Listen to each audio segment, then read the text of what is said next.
Transurfers and the Transurfing Curious. My name is Renee Garcia, and today on TransurfingTV we're going to talk about simple solutions to complex problems.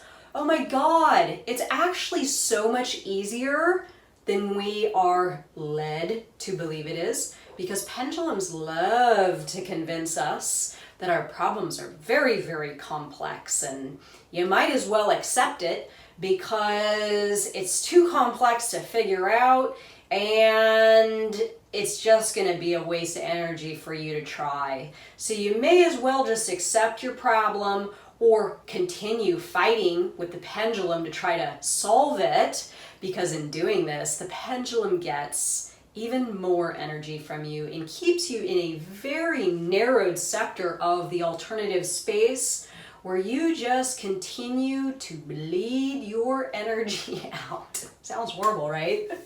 I'm going to tell you a quick little tale in a moment of how I realized I wanted to teach this lesson today. And you're probably gonna laugh and you're gonna say, oh my God, Renee, that solution was so obvious. How could you have missed it? Because this is what happened to me. I had a problem, and the solution, and again, you're going to crack up because you're going to be like, oh my God, that is so freaking obvious. But as Albert Einstein said, we cannot solve our problems with the same thinking we use to create them. I left the thinking out of there. But we cannot solve our problems with the same thinking we use to create them. So the idea is that you must detach from the pendulum and realize that your answer, your solution is super simple, it's super close to you, and oftentimes letting go of the idea that you need to solve a problem is the best way to solve the problem. Before I get started on this, remember to like this video, subscribe, and follow us on Facebook. Join me on Instagram. My Teachable course, Reality 2.0 on Teachable, link down below. Check it out, y'all. So this is what Vadim Zeland says in the book that I really think sums it up just so succinctly and accurately. The goal of the destructive pendulum is always to feed on your energy. To do this, it must attune your vibration of your thought energy to the frequency of the problem and keep it there, okay? And keep it there. So it wants you essentially to resonate with the problem. This is why it's so hard to get out of dysfunctional relationships. This is why it's so challenging to remove yourself from professional pendulums and create a new trajectory for yourself professionally. This is why it's so challenging to let go of things like political stuff and arguments and current affair type things that have captivated you in a way where you're like, oh, that's a problem. That's a bad problem. And I'm going to be part of the solution, right? The pendulum's convinced you that you are going to be part of the solution if you just tune in long enough, right? If you just tune in long enough. So here's the thing. Pendulums love to, I really messed up on my spelling here, guys. Conveying yourself is, God, convincing yourself the problem is complex is the number one way that pendulums like to keep you there. Okay, so this is convincing. Convincing. You know what it means. So convincing yourself the problem is complex is the number one way that the pendulum keeps you there. And again, dysfunctional relationships, right? Professional environments that, you've outgrown. Anything having to do with our society or societal structure, right? These are complex problems. So if it can convince you that the problem is complex, you will continue to tune in, attempting to solve the problem within the problem itself. You will essentially be attempting to find the solution within the problem itself. Okay, but again, remember that pendulums have captivated us to the issue by matching the frequency of our energy to the problem itself. Right? So that's why so many people are so sucked in to their problems. Okay, so fear and anxiety about our problems is a really super deep-rooted habit that doesn't just go away overnight. But here's the really cool thing that I learned. Just like the alternatives flow helps us in accessing the things that we want to access in the alternative space, right? So remember my illustration of the river, and you're flowing down the river, and when you're clutching onto a singular rock within the river, this is you loading that rock up with importance and excess potential, and not understanding that there are more variations of reality downstream waiting for you. You're essentially saying this is the only rock, and if I let go, I'm going to drown. Well, this is pretty much the same thing with finding solutions to your problems. When you're clutching onto the rock, this is you trying to find the solution within the problem itself.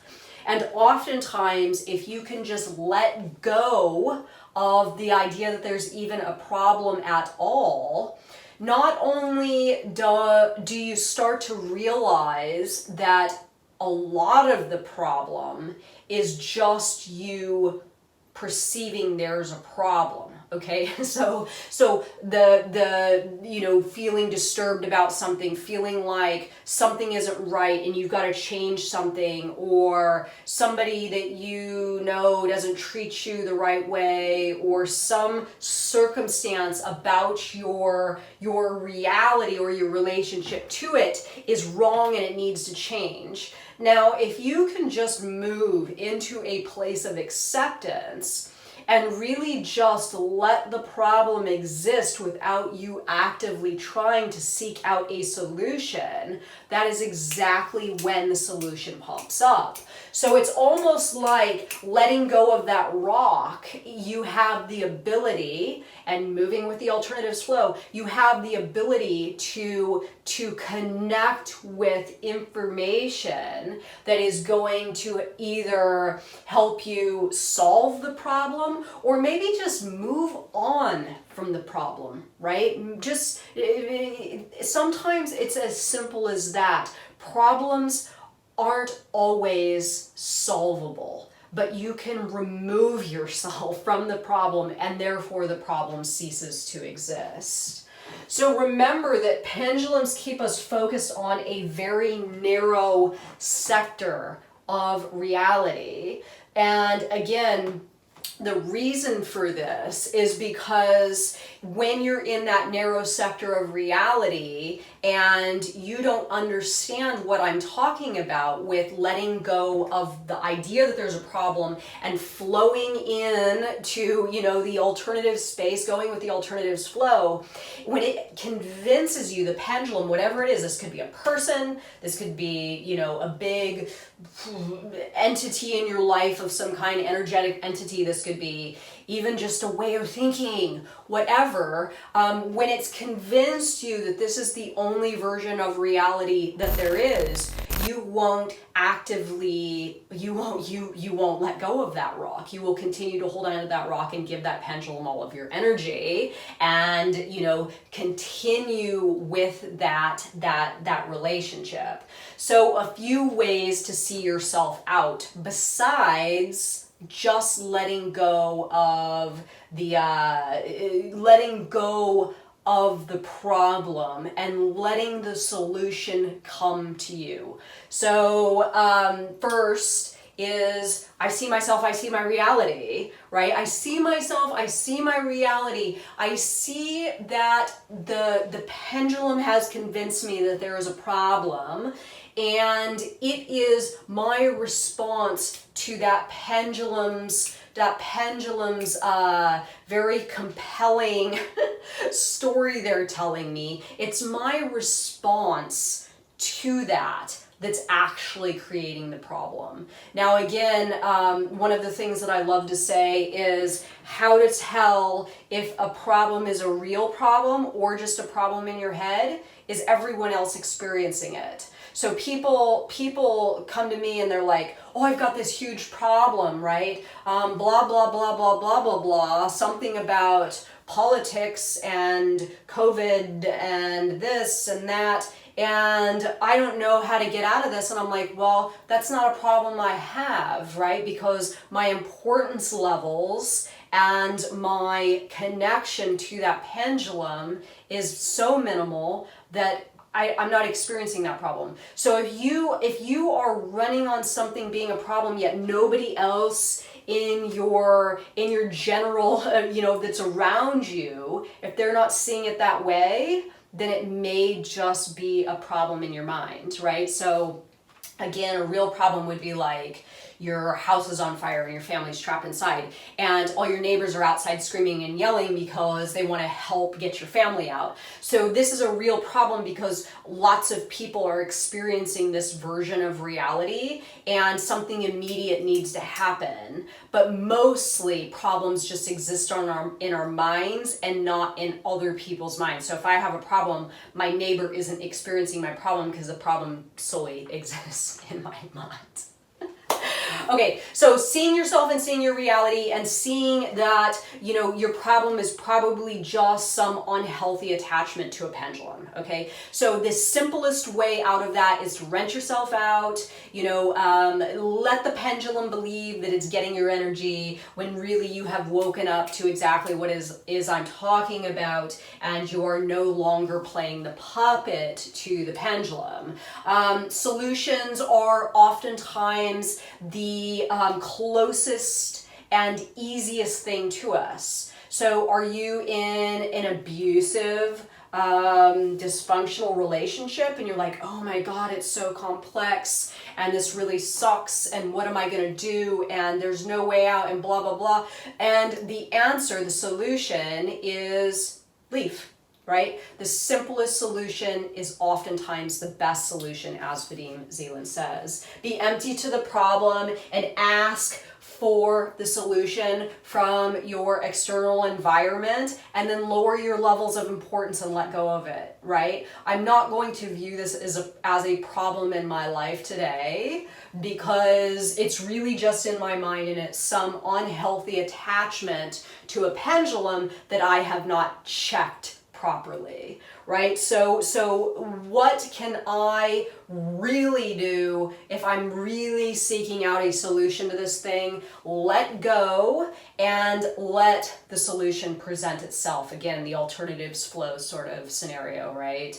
So I believe that this is why things like retreats exist and sabbaticals and people going up into the mountains to think or meditate or do whatever, removing yourself from the pendulum, especially if it's something that's truly destructive in your life, like a dysfunctional relationship or a dysfunctional job or something like that, removing yourself from the pendulum. This is why we did the quantum boot camp. This is why I oftentimes give people the media cleanse challenge, removing yourself from the pendulum so you can actually gain access to a different sector of reality where the solution most likely exists, and you will realize it like that. Again, the pendulum keeps us focused in a narrow sector of reality, so you're in there with it, right? You're in there with it and you're duking it out and you're all hooked in, and the energy is going back and forth, and the best way to find your solution first is to remove yourself from the pendulum and allow yourself to access information that may help you in resolving your problem. So let me know your thoughts on this one, everybody. My quick story real quick before I end. This room that I do my videos in, it was an addition to the house. It's the laundry room, and it's not air conditioned or heated. And in the summertime, it's hot as hell, and in the wintertime, it's freezing cold. And I was like, oh my God, the room's so cold. It's so cold outside. I don't want to go in the room, and I don't want to do my videos today because I don't want to be cold. And then I have like one of these fireplace, these electric fireplace things that you plug in, and it makes it look like fire's going, but then it also shoots out heat. And I plugged it in and I left it in here for half an hour before I started. And I was like, oh my God, that was so easy. How could I have missed that? But again, we cannot solve our problems with the same thinking we used when we created them, right? So I don't know necessarily how I created the problem, but I just had to sort of like move myself over from the problem, and the answer just boom kind of came to me. I know it's probably super obvious to everybody watching, but to me it was sort of an epiphany. You move a freaking space heater in here, Renee. You leave your dysfunctional relationship, you leave your job you don't like, you do whatever, right? This is the best solution is oftentimes the easiest and closest solution to us. Boom, there it is. Let me know your thoughts on this video. Comment, like, join us on Facebook, join me on Instagram, and thank you so much for watching my video. Bye guys.